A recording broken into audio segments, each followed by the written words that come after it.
माने आज जो अप्रोप्रिएशन आलोचना आरंभ होती आम दल तरफ जी इनिशिएट कले अति प्रांजल भाव बुझेदेले जे टंका खर्च होना केतेक विभाग रे तो एते नगण्य खर्च होती कल्पनातीत एवं टंका खर्च नहीं करी पुणी अतिरिक्त बजेट आवश्यक आनिबार कौन आवश्यकता नहीं एवं एइथिरु सरकार परफॉर्मेंस जना पड़ुची किंतु केबी सिंहदेव कहउछंती आपण खर्च करि पार नथले भी आपण सरकार माने ए गोटे आड़ गोटे सरकार 6 मास हला प्रति मास प्रति सप्ताह प्रति दिन प्रति घंटा नौछंती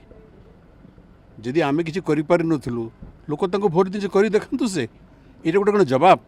जे तमे करि नथल आमे करू नाउ एटा कोन जवाब गोटे